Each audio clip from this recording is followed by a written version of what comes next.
Moi, je suis producteur et musicien. Et avant, j'ai eu une période où j'ai été artiste moi-même, mais là, en ce moment, je produis pour d'autres artistes et j'accompagne des artistes sur scène. Donc moi je suis designer, plasticienne et ma pratique artistique, elle est principalement centrée sur, des échanges avec d'autres personnes et la création d'œuvres, sculptures en papier que je teins avec des teintures végétales. Beraz, ni musikaria naiz, kantaria eta biolontxelista. Eta momentuan gehiago improvisaketan eta musika tradizionala. Alors, je chante et je joue de la guitare et actuellement, je suis membre d'un duo de musique électronique un peu expérimentale qui s'appelle Lumi, dans lequel je chante et je traite ma voix en direct.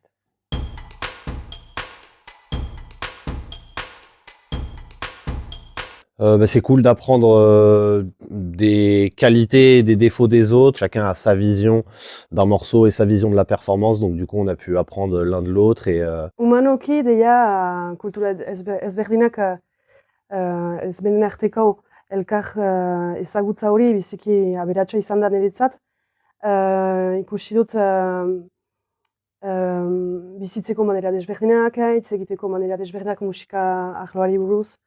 Eta artistikoki gauza initz ikasi ditut sorkuntza mailan eta moldaketa mailan ere bai.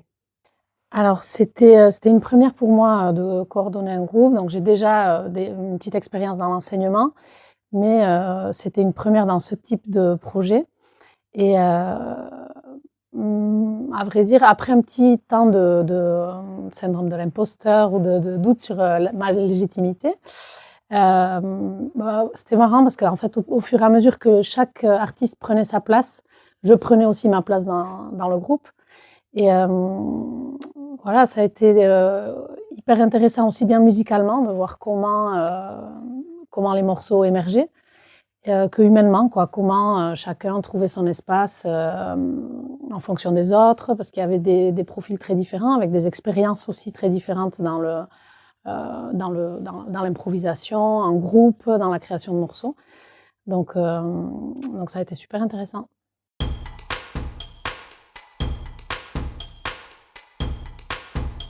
La méthode pour ce workshop, elle est inspirée de ce que j'ai pu vivre et que Irina, ma collègue, a pu vivre pendant nos études sur des workshops et aussi par la suite sur des workshops internationaux. C'est-à-dire que, on a proposé à nos invités de travailler en amont sur un projet personnel. Notre idée était vraiment que, au cours de ce workshop, chacun et chacune puisse développer un projet, perso, qui puisse, être pertinent par rapport à sa pratique et qui puisse ensuite être valorisé. Donc chacun a travaillé pendant, à peu près 2 mois avant d'arriver à Biarritz sur, une idée et nous on les a accompagnés en fait sur le développement de ce projet-là. Ça, donc il y a eu une énorme phase en fait de préparation, dans l'équipe design qui était super importante pour qu'en arrivant à Biarritz, on sache, qui avait besoin de quoi, comment on pouvait les accompagner au mieux sur la préparation de l'exposition et sur le montage de l'exposition. Et l'accompagnement, il a été individualisé, c'est-à-dire qu'on a vraiment cherché à les connaître, ces invités, et à connaître leurs pratiques pour, pour répondre au mieux, en fait, à leurs besoins et aux potentielles demandes qui pouvaient arriver pendant la semaine. Pour commencer, on a fait des improvisations histoire de un petit peu tous se découvrir et voir un petit peu quelles étaient les influences de chacun. Et puis ensuite, du coup, comme on en a déjà parlé, on avait donc du coup une personne qui voulait vraiment faire de l'improvisation et qui était un petit peu fermée à jouer des morceaux structurés. Donc du coup, on lui a dit bon, on va un peu couper la poire en deux, on va faire des concessions. On fait une impro avec toi et puis toi, t'apprends notre chanson. Et ça s'est super bien passé. Et, elle en est super contente. Nous aussi, on est super contents. Donc on a surtout mis en place montre-nous toi comment ça fonctionne. Et puis nous, on te montre un petit peu comment ça fonctionne et nous regardait. Et après le premier jour et une nuit de sommeil, en général, on a le temps un petit peu de remettre le cerveau en place, on trie les idées. Et puis dès le lendemain matin, il y avait une nouvelle énergie qui s'est insufflée. C'était vraiment super cool. Ez baitez bada, lehenik ene arloan zinez kantaria naizenez gehiago hautsari buruz eta elkarren zuteari buruz elkarren zutearen gainean lan egiten dut. Gero bakotsaren arabera ere eta taldaren arabera moldatzen naiz. Ez dut hainbeste teknikarik piskat kasu. beste kasu eginez adaptatzen naiz. Ce que j'ai retenu, moi, pour une éventuelle prochaine fois, c'est déjà de prendre le temps. En fait, le premier jour, quand on s'est installé, tout le monde s'est branché, on a vérifié que les instruments marchaient, que le son sortait. Et dès que ça a été vérifié, en fait, l'improvisation a émergé tout de suite.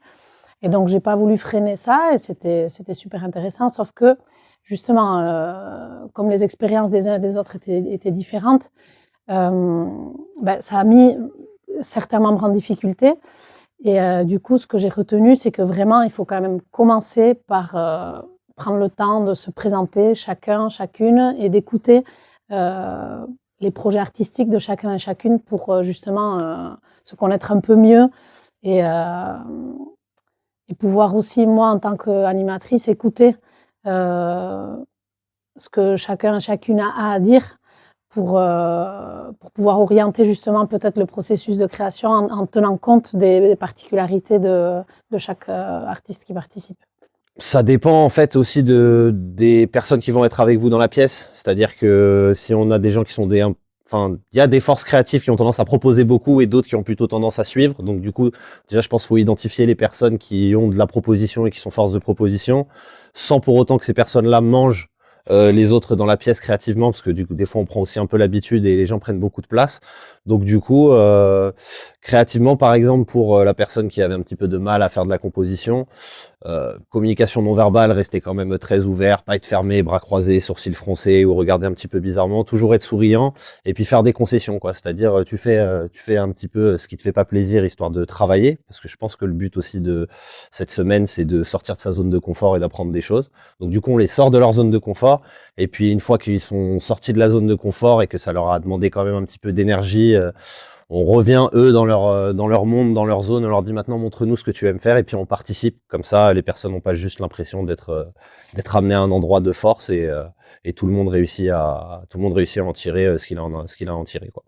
Si, un autre truc que je retiendrai de l'animation, enfin que j'ai trouvé en tout cas hyper efficace, c'est que s'il y a une personne en fait s'il y a une personne dans le groupe qui a du mal à trouver sa place, ça peut être super efficace de partir de l'idée de cette personne-là comme point de départ pour créer un morceau. Si les autres membres sont plus à l'aise dans l'improvisation, ça peut être beaucoup plus facile dans ce sens-là. Et ça peut du coup, une fois que chacun a trouvé son espace, après laisser les portes beaucoup plus ouvertes, quoi, pour la création collective.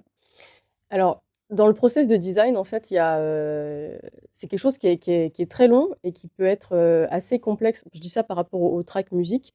C'est-à-dire que il y a une énorme phase de conception et la phase de fabrication. Comme on a affaire à quelque chose qui est de l'ordre de la fabrication matérielle, il y a toujours des contraintes techniques, etc. Donc ça prend énormément de temps. Donc l'idée, c'était qu'en préparation, on était plutôt sur la conceptualisation. Et ensuite, à Biarritz, on était sur la production. En fait, toute la semaine, elle a été tournée sur la production, en fait, et la matérialisation de ce que eux et elles avaient envisagé pendant la phase d'amont, enfin, avant le projet, en amont, voilà.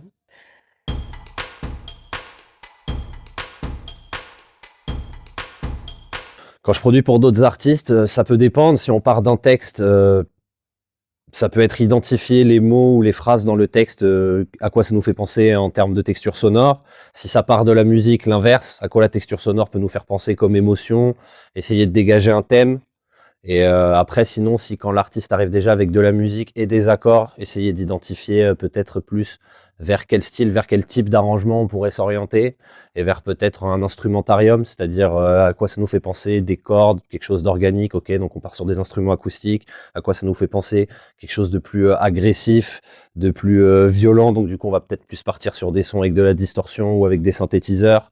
Est-ce qu'on fait quelque chose de complètement organique, quelque chose de complètement digital? Ça dépend vraiment de ce que l'artiste a envie d'exprimer, et je pense que oui, il faut se baser sur soit la musique qui a été faite, soit sur les paroles. Alors moi, je suis quelqu'un qui a besoin de sacraliser des moments pour créer. C'est-à-dire que c'est quelque chose c'est très ritualisé. C'est-à-dire que je vais, heu, je vais m'isoler, dans mon bureau, je vais y installer, tout ce qu'il faut autour, et là, je vais pouvoir m'y consacrer pleinement. C'est vraiment une espèce de préparation déjà de l'espace, c'est-à-dire que c'est, un espace qui est assez blanc, qui est assez clair pour pouvoir être plus libre en fait de penser. En tout cas, ça c'est le sentiment que j'ai. Et en fait, ça c'est sur la partie conception et sur la partie production, je suis quelqu'un qui pareil en fait, qui a besoin d'être vraiment, moi je suis vraiment seule. C'est-à-dire que ce travail-là, moi je le fais, je suis plus à l'aise, seule, j'ai vraiment besoin de pouvoir me concentrer et d'être vraiment à fond sur ce que je suis en train de faire. C'est un travail plutôt, c'est assez, les questions que je traite étant d'ordre assez intime souvent, c'est vraiment, ça m'arrive de partager avec d'autres, mais c'est aussi dans des moments qui sont, protocolaire. C'est-à-dire qu'il y a toujours un protocole qui est imaginé dans la phase de création que je mets en place ensuite dans la phase de production. Ez. Bate. Lanean hartzeko segidan, goizian adibidez lekitzen naizelarik, baldin badut idei bat, segidan abian ez, baina ez dut teknikarik ere ez. Voilà. Prendre des notes à chaque fois qu'on a une idée et puis se prévoir un temps fixe pour s'y coller. Parce que si on attend d'être inspiré, ça peut très vite passer à la trappe dans notre société où tout va très vite, tout va très très vite. Voilà.